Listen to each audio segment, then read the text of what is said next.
Donc tout d'abord, tout ce que je vais vous expliquer là, c'est selon mon avis, mon ressenti, par rapport à mon expérience. Donc peut-être que vous allez vivre la même chose ou vous allez comprendre tout ce que je vais vous dire. Peut-être que vous allez ne pas vous sentir peut-être que vous n'allez pas vous sentir concerné. Regardez jusqu'au bout la vidéo. Commentez si vous voulez commenter dans la barre des commentaires. Et il y a un détail très important que personne ne parle en fait. Personne ne parle de ce facteur-là. Mais c'est le facteur mental. Il faut savoir que le mental est une ressource de secours. Ça veut dire qu'on peut par exemple ne pas manger pendant une semaine, être faible. Mais si vous avez le mental, vous allez être capable d'accomplir de grandes choses. Donc le mental, c'est quelque chose qui se travaille et c'est une ressource qui est oubliée. Je vous donne un exemple. Beaucoup de personnes parlent de fréquence d'entraînement, de volume d'entraînement, de temps à respecter pour la séance. Par exemple, si moi je vous dis que je fais 10 exercices pour tel muscle, il y a des personnes qui vont me dire « Ouh là là, mais c'est trop, catabolisme, tu fais trop, etc. » Mais si la personne, par exemple, a le mental pour encaisser cet entraînement-là, elle peut le faire. Elle peut le faire. On est tous différents. Il y a des personnes qui vont pouvoir encaisser plus d'entraînement que d'autres. Donc finalement, est-ce qu'il y a une valeur sûre? Est-ce qu'il y a certains entraînements qu'il faut absolument faire ou certains nombres d'exercices qu'il faut absolument faire? Non, ça dépend de chacun en fait. Et plus vous entraînez votre système nerveux, plus vous allez être capable d'encaisser beaucoup d'entraînements dans la semaine. Mieux vous dormez, plus vous allez être capable de mieux récupérer. Le sommeil aussi est un facteur oublié. On parle beaucoup de protéines, de faire beaucoup d'exercices, de faire plein de trucs et tout, mais le plus important c'est le classique, hein. Dormir, bien s'entraîner, avoir le mental, et on progresse sans aucun problème. Un autre détail qu'on oublie, c'est que finalement, les gens se prennent énormément la tête, surtout quand on est débutant, et moi le premier au début, hein.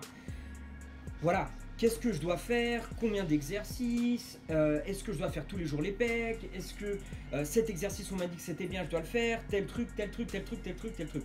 Et on se prend énormément la tête. Et en fait, ce qui se passe quand on est débutant, c'est qu'en fait, on se prend tellement la tête, on écoute tellement de trucs sur Internet qu'on oublie l'essentiel. Si vous comparez les physiques de l'époque, donc je ne parle pas de l'époque de l'âge d'or du bodybuilding, mais plutôt de l'époque, voilà, je sais pas, de l'Antiquité par exemple. Les gars, ils étaient bien balèzes. Tout ce qui est spartiate, etc., les soldats romains, leurs techniques d'entraînement, les gladiateurs, etc. à l'époque, les mecs, ils étaient balèzes. Et à cette époque-là, il n'y avait pas de chimie. Donc finalement, si vous regardez bien, on prend quelqu'un évidemment qui n'a pas de chimie, hein. Le gars à l'ancienne, avec le meilleur physique possible de l'époque, finalement, de nos jours, vous prenez pareil, quelqu'un de naturel, physique développé, c'est le même délire. C'est le même délire. Est-ce qu'à l'époque, ils se prenaient la tête sur l'isolation, faire une élévation latérale comme ça, parce que sinon on va solliciter d'autres muscles? Est-ce que les mecs se prenaient la tête? Non, les mecs allaient soulever, s'entraîner, point barre. Alors pourquoi on oublie ce facteur-là en fait de nos jours? Pourquoi de nos jours on cherche à se poser 36 000 questions alors que là, à la base, c'est tout simple de développer son physique? On fait une activité physique, on soulève des charges, et puis voilà. Petit à petit, le corps, il est réceptif, il évolue pour pouvoir s'adapter, pour pouvoir mieux soulever ces charges-là en question, pour pouvoir encaisser plus de volume d'entraînement et le physique se développe. Avec une bonne alimentation derrière, le tour est joué. Donc, premier point très intéressant, ne pas se prendre la tête sur tout ce qui peut exister autour du développement physique et rester sur les basiques, sur le classique. Ensuite, petite comparaison pour finir l'époque et de nos jours. Si vous prenez les bodybuilders, on va dire années 70, 80 même, Golden Era, les bodybuilding old school, les meilleurs physiques. Hein. Ok. Si vous comparez les physiques à l'ancienne et les physiques de nos jours professionnels, hein, sous chimie, quelle est la différence en fait? Est-ce qu'ils ont changé de technique d'entraînement? Non. La seule chose qui a changé, c'est le dosage en chimie et la qualité de la chimie. C'est tout. Tout simplement. Donc finalement, ça nous fait comprendre que pour développer son physique, il faut retourner au classique. Faire des choses de base. Il n'y a pas de secret en fait. Après, il y a des personnes qui veulent optimiser le délire. Il y aura toujours des personnes qui iront dans les extrêmes, dans n'importe quel contexte. Des personnes qui voudront aller à fond dans le délire, qui vont faire attention à l'indice glycémique, qui vont faire attention exactement au nombre de répétitions qu'ils font. Bon, vous voyez, il y a beaucoup de personnes qui sont comme ça, hein. C'est très bien de rentrer à fond dans le délire. Mais ça va peut-être changer quelque chose de 5 à 10%. Il faut rester finalement dans le basique et dans le classique. Pour terminer la comparaison, si vous regardez à l'ancienne les bodybuilding old school, et même plus à l'ancienne, ils développaient leur capacité physique. Ils ne faisaient pas que de la muscu-isolation. Ils développaient leur capacité physique. C'était des athlètes. Ils développaient leur force avec des exercices de base polyarticulaires, etc. D'autres faisaient de la boxe, par exemple, des sports de combat, des gymnastiques. Les mecs étaient athlétiques en fait. Ils étaient athlétiques. Donc qu'est-ce que ça veut dire? Sachant qu'à l'époque, voilà, on va pas... à l'époque, il n'y avait pas la chimie qu'il y a de nos jours, hein, donc finalement... Parce que le problème de la chimie, c'est qu'on se fait de faux espoirs. On voit des physiques sur les réseaux sociaux, et encore pire Instagram, hein, parce que les photos sont faites en sorte pour qu'on soit captivé. Hein. Les mecs sont énormes en faisant 2-3 trucs de merde. Voilà. Et le problème, c'est qu'on ne peut pas faire comme eux, tout simplement. À l'époque, même s'il y avait un petit peu de chimie, etc., il y avait plus de gars sans qu'avec. Donc, c'est intéressant de regarder un petit peu comment s'entraîner les gars à l'ancienne, tout simplement. Alors, finalement, les mecs développaient leur capacité physique et ils arrivaient à avoir de très beaux physiques. Parce que là, on parle des professionnels. Par exemple, les professionnels, ils développaient leur force. Ils faisaient aussi de l'hypertrophie, ils faisaient aussi de l'isolation. Ils faisaient un petit peu de tout. En fait, ils étaient athlétiques. C'était des athlètes. Après, évidemment, derrière, ils envoyaient le paquet, ça faisait un énorme résultat. Et voilà, juste pour vous dire que, de nos jours, si vous prenez les pros de nos jours, par exemple, les mecs font que de l'isolation, que des machines, que tel ou tel truc. Et le problème, c'est que quelqu'un de naturel ne peut pas faire que ça s'il veut avoir d'énormes résultats. Et moi, ce que j'ai compris, c'est que finalement, se diversifier, utiliser tous ces outils-là, parce que finalement, ce sont des outils, tous les exercices polyarticulaires à la barre, la gymnastique par exemple, tout ce qui est au poids de corps, tout ce qu'il y a dans une salle, les machines, etc. et tout, finalement, ce sont des outils. Et donc, c'est très intéressant de regarder un peu comment les autres travaillent, les différentes disciplines, et de trouver un bon compromis, utiliser tous ces outils. Pourquoi finalement se jeter que sur un truc et oublier le reste? Pourquoi faire que de l'isolation ou oublier la force? Pourquoi faire que de la force, oublier l'isolation? Vous voyez ce que je veux dire? Donc finalement, on a beaucoup d'outils et il est super intéressant de tous les utiliser. Parce que notre objectif, à la base, c'est d'être en bonne santé. C'est d'avoir un physique qui puisse résister au quotidien. C'est par exemple de se baisser, ramasser un carton et ne pas se faire une hernie discale, par exemple. Tout ça passe à travers un entraînement athlétique. Force, hypertrophie, cardio, voilà, parce qu'il faut travailler le cœur aussi. Et on va y venir. Donc voilà, en gros, c'est pour vous. Ça, petite parenthèse, petite introduction de la vidéo. Voilà, ce sont des choses qu'il ne faut pas oublier. Il faut essayer d'y penser et à partir de là, faire les bons choix. Choisir votre méthode d'entraînement, comment vous voulez vous entraîner. Ensuite, l'entraînement. Quelle méthode d'entraînement? Des gars vont faire beaucoup de force. Des gars vont faire beaucoup d'hypertrophie. Des gars vont faire que des machines. Qu'est-ce qui est mieux? En fait, il n'y a pas de vérité absolue. Déjà, ça, il faut que ça rentre. Il n'y a pas de vérité absolue. Il y aura toujours un oui mais et un non mais. Par exemple, si vous avez l'occasion de vous entraîner que 2 fois par semaine, faire 2 full body, c'est super intéressant. Donc, est-ce que faire des full body vous permet de vous développer votre physique, de faire du muscle? En l'occurrence, oui. Vous voyez? Tout dépend du contexte, en fait. Tout dépend du contexte. Il y a certains trucs qui vont être bien, d'autres pas bien, mais tout dépend de votre contexte. Donc, une fois de plus, c'est pour ça que la musculation et le développement physique, c'est individuel, ça s'adresse vraiment à chacun et tout le monde est différent. Ensuite, la génétique. Beaucoup de personnes vont trouver l'excuse de la génétique. Lui, il peut faire ça parce qu'il a la génétique. Parce que si, parce que... Non. Déjà de base, comme le mental, c'est quelque chose qu'on a oublié. Et ne pas trouver d'excuses, c'est aussi quelque chose qu'on a oublié. Aujourd'hui, de nos jours, on veut tout justifier. On se justifie grave. Par exemple, non, je ne peux pas faire tel exercice parce que j'ai de grandes jambes. Non! Il ne faut pas penser comme ça en fait. Si vous voulez atteindre évidemment un développement physique, si vous voulez potentialiser ce que vous propose votre génétique de base. Déjà ne pas trouver d'excuses, parce que si vous dites que vous n'avez pas la génétique, par exemple, vous fixez des barrières. Après il y a tout un travail psychologique aussi, hein. Se fixer des barrières de base, il ne faut pas en faire, il ne faut pas s'en fixer, pardon. Il ne faut pas s'en fixer, parce que plus vous vous fixez des barrières, moins vous êtes capable d'accomplir certaines choses. Vous voyez? Mais ça, c'est un autre sujet. Donc, les excuses. J'ai un gars dans ma team d'haltéro, il fait 1m98. Donc, je vous laisse imaginer, il est énorme. Il est mince, ok? Et le mec, il squatte cul au sol. Il n'a pas la morphologie adaptée.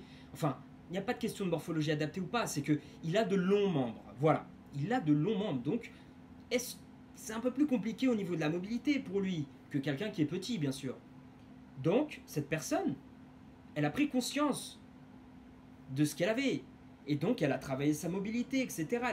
Elle a fait un travail en amont. Donc, finalement, maintenant, cette personne-là squatte cul au sol à la perfection. Et on voit des performances de malade.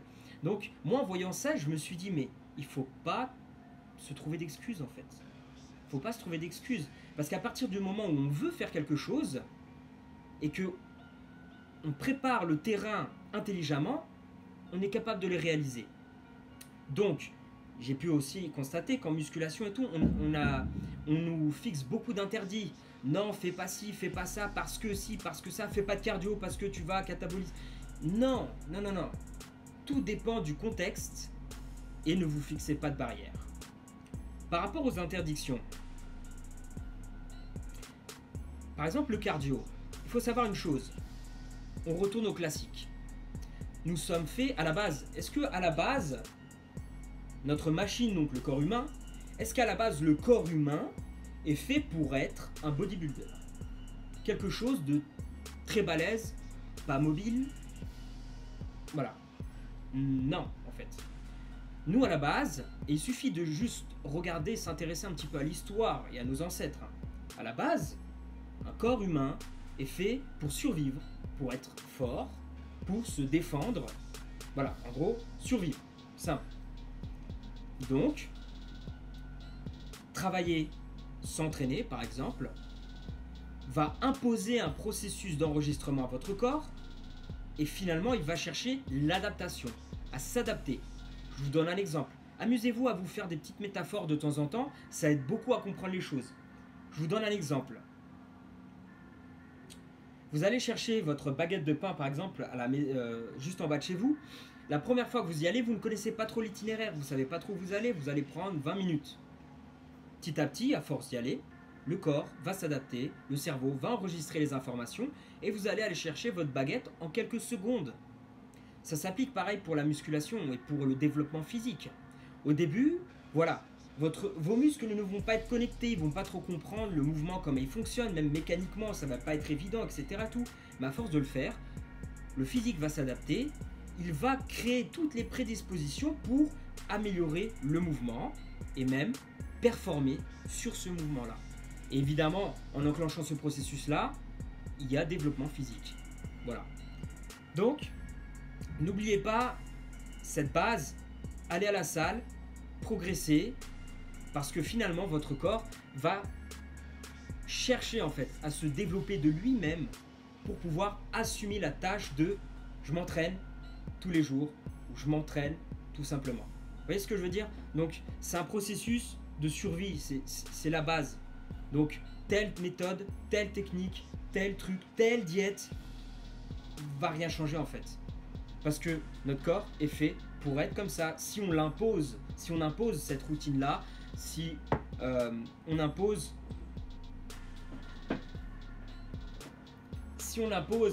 des méthodes, si on impose un entraînement à notre physique, c'est sûr qu'il va réagir. Ok, donc maintenant, je vais aborder le thème du cardio.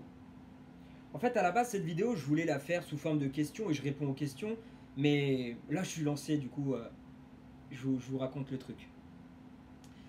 Donc, par rapport au cardio, en fait, il faut savoir un truc comme je vous parle de l'adaptation physique. Donc, c'est que si vous imposez à votre corps une routine de soulever des poids, vous serez musclé. Si vous imposez une routine que de cardio, vous serez musclé. Mais pour accomplir la tâche cardio. Donc qu'est-ce que ça veut dire? Ça veut dire que le corps s'adapte. Le corps s'adapte à ce qu'on fait le plus. Ok? Donc si vous faites un petit peu de muscu, énormément de cardio, votre corps, qu'est-ce qu'il va se dire? Ça sert à rien que j'ai des muscles, parce que je fais beaucoup de cardio. Donc je vais développer un métabolisme endurant pour pouvoir bien gérer le cardio. Pareil pour la muscu. Celui qui fait énormément de musculation et qui fait un tout petit peu de cardio. Travaillez le cœur. Hein. Le corps, qu'est-ce qu'il va se dire? Bah non. Je vais faire du muscle parce que moi je m'en fous du cardio, j'en fais qu'un petit peu. Donc voilà, l'idée elle est là en fait. Ne vous interdisez pas de faire du cardio, ne vous interdisez pas de faire de la muscu. Vous pouvez faire les deux. Il faut juste bien faire comprendre à votre corps l'importance, ce qui est le plus important pour vous en fait. Donc tout simplement, c'est une question de dosage. Si vous faites plus de muscu que de cardio, vous n'allez pas perdre de muscle. Si vous faites plus de cardio que de muscu, il y a de fortes chances que votre corps change et s'adapte pour pouvoir mieux faire le cardio. Donc c'est une question d'adaptation, il n'y a pas une question de... Il ne faut pas mettre les pieds sur un tapis sinon vous allez fondre. Voilà, il ne faut pas être radical dans les idées, il faut rester flexible dans sa vision des choses, être ouvert d'esprit et se poser les bonnes questions et ne pas oublier, retour au classique, retour au basique. Faites toujours une comparaison avec ce qui se faisait à l'ancienne pour pouvoir vous faire une idée de ce qui se fait aujourd'hui. Maintenant, parlons de la diète. Pendant des années, on nous parle de riz d'Inde, de attention à l'indice glycémique, etc. Pas de glucides le soir. Voilà. Il faut savoir une chose, c'est que le maître mot, c'est calories. Ce qui compte, c'est le total calorique. Vous voulez sécher, mangez moins de calories que vous en dépensez. Vous voulez prendre du poids, prendre du muscle, par exemple. Il faut être au-dessus, légèrement au-dessus de ces calories de base. Et puis voilà, le processus il est tout simple. Hein. Hypercalorie, déficit calorique. Hypercalorie, déficit calorique. Ok. Alors pourquoi on nous balance des trucs en mode mange pas de glucides le soir, fais beaucoup de cardio, par exemple. Mange que riz d'Inde. C'est parce qu'en fait, tout simplement, les aliments comme riz d'Inde, ce sont des aliments pauvres en calories. Donc finalement, quand on veut perdre du poids, c'est intéressant de manger des aliments qui sont pauvres en calories parce que du coup, ça nous fait un plus gros volume d'aliments à manger dans la journée pour le même nombre de calories. Donc finalement, on tient mieux la diète. C'est juste pour ça.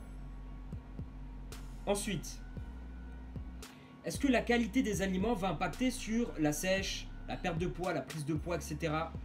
Non, c'est la même chose. C'est calories, calories, calories, calories. La qualité des aliments va impacter sur certains détails, petits détails. Certaines personnes s'en fichent, mais d'autres ne s'en fichent pas. Et ces détails-là, très simple. Si vous buvez beaucoup de coca zéro, par exemple, c'est 0 calories. Donc en gros, ça veut dire, ouais, je peux boire tout le coca du monde entier. Le problème du coca zéro, c'est que c'est une boisson industrielle, donc c'est de la merde de base. Et c'est une boisson qui provoque énormément d'acidité. Donc qu'est-ce qui va se passer au niveau de vos dents, tout simplement? Trop de choses acides au niveau des dents, bah, ça fout la merde. Ça vous défonce les dents carrément. Donc à long terme, ça vous défonce les dents.